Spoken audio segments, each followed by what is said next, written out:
This channel does not promote any violent, harmful, or illegal activities. All content provided by this channel is meant for an educational purpose only. MDH chana masala এখন ছোলা হোক বা বরবটি দানা, সাদা চানা হোক বা কালো, সব রান্নাই হবে অসাধারণ। আর এই মুহূর্তে যে খবরে নজর রাখতেই হবে, অপারেশন সিঁদুরের পর আজ বাংলায় আসছেন প্রধানমন্ত্রী নরেন্দ্র মোদী। বাগডোগরা থেকে হেলিকপ্টারে আলিপুরদুয়ারের উদ্দেশ্যে রওনা প্রধানমন্ত্রীর। আলিপুরদুয়ারে তাঁর জোড়া কর্মসূচি রয়েছে। আলিপুরদুয়ার প্যারেড গ্রাউন্ডে প্রথমে প্রশাসনিক মঞ্চে যাবেন মোদী, তারপর তিনি জনসভা করবেন। ইতিমধ্যেই কোচবিহার জেলা এবং পাশাপাশি আলিপুরদুয়ার জেলার জন্য 1010 কোটি টাকার নগর গ্যাস যে প্রকল্প রয়েছে তার আজ শিলান্যাস করবেন প্রধানমন্ত্রী। আর তার এই যে সফরকে ঘিরে একেবারে আঁটাসাঁটা নিরাপত্তা বন্দোবস্ত করা হয়েছে এই মুহূর্তে। আমার সহকর্মী সুমন কল্যাণ ভদ্র আমার সঙ্গে রয়েছেন এই মুহূর্তে। সুমন, যেমন প্রশাসনিক কর্মসূচি রয়েছে প্রধানমন্ত্রী, তার পাশাপাশি তিনি রাজনৈতিকভাবে কি বলবেন? বঙ্গ বিজেপিকে তিনি কি কোনো ভোকাল টনিক দেবেন 26-এর নির্বাচনকে মাথায় রেখে? দেখো, গতকালকে হ্যান্ডেলে তাতে কিন্তু একটা বার্তা স্পষ্ট যে তিনি আলিপুরদুয়ারের সভা মঞ্চ থেকে কিভাবে তৃণমূল কংগ্রেস এবং শাসক দলকে এবং প্রশাসনকে আক্রমণ করতে যাচ্ছেন তার একটা নমুনা কিন্তু দিয়েছে। আমি এই মুহূর্তে সভা মঞ্চের ছবিটা একটু দেখাতে বলবো।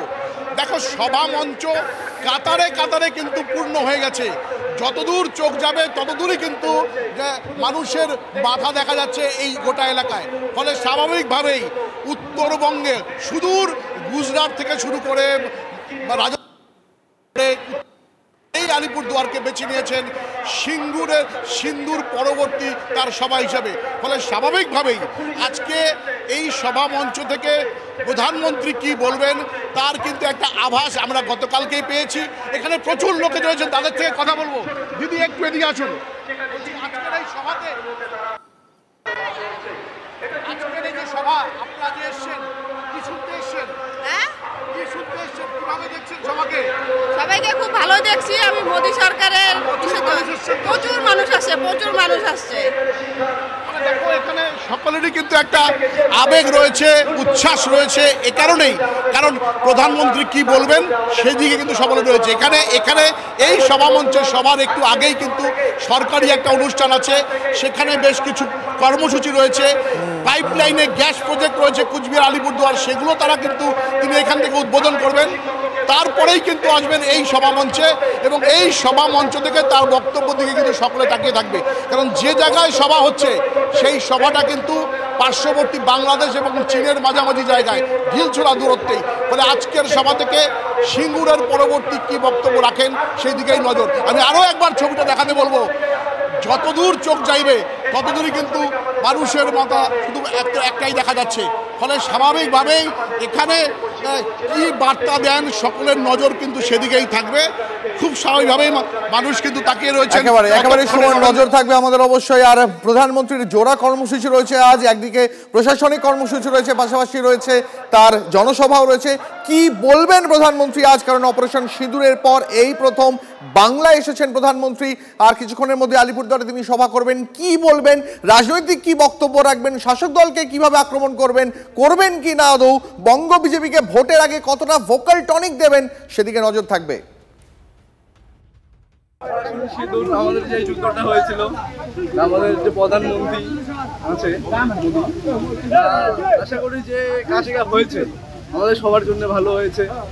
সবাই অনেক আনন্দ খুশি। আমরা যেমন এখানে আসতেছি প্রধানমন্ত্রী মোদী, আমরা এত দূর থেকে কুচবিহার ডিস্ট্রিক্ট থেকে এখানে আসছি একটা আনন্দ ফুর্তির জন্য। কাজ তো সারা জীবন আছে, ভালোবাসার জন্য, ভালোবাসার টানের জন্য কিন্তু আমরা এখানে আসছি। আমি ফার্স্ট টাইম এটা যে মোদিজিকে সরাসরি দেখতে পারবো। আমি খুব চাই যে এবার যেন মোদিজি আসুক, বিজেপি আসুক। আর আমাদের যে এখানকার কন্ডিশন, চাকরির কন্ডিশন, ওটার জন্য মোদিজি কিছু করুক। আর আমার পুরো ভরসা আছে যে মোদিজি কিছু করবেন। আর অপারেশন সিন্দুর জন্য তো সবাইকে, পুরো দেশবাসীকে কংগ্রাচুলেশনস। আর পুরো ইন্ডিয়ান আর্মিকে আমার স্যালিউট। আমাদের প্রধানমন্ত্রী যিনি আতঙ্কবাদকে ভয় না পেয়ে, পরমাণুকে ভয় না পেয়ে পাকিস্তানে যে আতঙ্কবাদী লুকিয়ে আছে তাদের ডেরা যে ভাঙতে পেরেছে, এর জন্য স্বাগত জানাতে এসেছি, দোয়া করতে এসেছি আমরা। ভোট তো আর কয়েক মাস পরে, ভোট প্রচারের বিষয় নয়। প্রধানমন্ত্রী ওখানে আজকে সরকারি উন্নয়নমূলক কাজও করতে আসছেন এবং পশ্চিমবঙ্গকে তিনি প্রচুর ডেভেলপমেন্টের স্কিম কেন্দ্রীয় সরকারের সেটা তিনি প্রথম ইনঅগ্রেশন করবেন, ফাউন্ডেশন স্টোন লেইং করবেন, বাংলাকে দিতে আসছেন। ভোট তো ভোটের সময় হবে, এই জোনে উনি আসছেন। এই রিজিয়ন খুব গুরুত্বপূর্ণ ভারতবর্ষের ক্ষেত্রে, এবং এখানে যেভাবে বাংলাদেশে অস্থির অবস্থা তৈরি হচ্ছে বা অন্যান্য বিষয়, তাতে ভারত সরকারের তো নজর আছেই। আমরা আশাবাদী প্রধানমন্ত্রীর মুখ থেকে আমরা খুব বলিষ্ঠ কিছু বার্তা পাব, যা দেশের পক্ষে তো যথেষ্ট এবং পশ্চিমবঙ্গের ক্ষেত্রেও গুরুত্বপূর্ণ। মোদির বঙ্গ সফর নিয়ে প্রশ্ন তুলল তৃণমূল। জঙ্গি দমনে যখন তৃণমূল কেন্দ্রের পাশে, তখন প্রধানমন্ত্রীর বাংলায় আসার সময় নিয়ে প্রশ্ন কুণাল ঘোষের। প্রধানমন্ত্রীর বিরুদ্ধে সংকীর্ণ রাজনীতি করার অভিযোগ। বাংলার বকেয়া না মিটিয়ে কেন খালি হাতে আসছেন মোদির কাছে, প্রশ্ন তৃণমূলের। প্রশ্ন এক, যখন আতঙ্কবাদের বিরুদ্ধে লড়াই চলছে, তৃণমূল কংগ্রেস, রাজ্য সরকার পুরোপুরি কেন্দ্রীয় সরকারের পাশে থাকছে। অভিষেক বন্দ্যোপাধ্যায় সর্বদলীয় প্রতিনিধি দলে তিনি বিশ্বের বিভিন্ন দেশে পাকিস্তানকে, সন্ত্রাসকে, আতঙ্কবাদকে আক্রমণ করে বক্তব্য রাখছেন, ভারতের অবস্থান স্পষ্ট করছেন। সেই সময় পশ্চিমবঙ্গে সংকীর্ণ রাজনীতিতে আসার কারণ কি, আমরা সময় নিয়ে, টাইমিং নিয়ে প্রশ্ন তুলছি। আর দ্বিতীয়, খালি হাতে আসছেন কেন?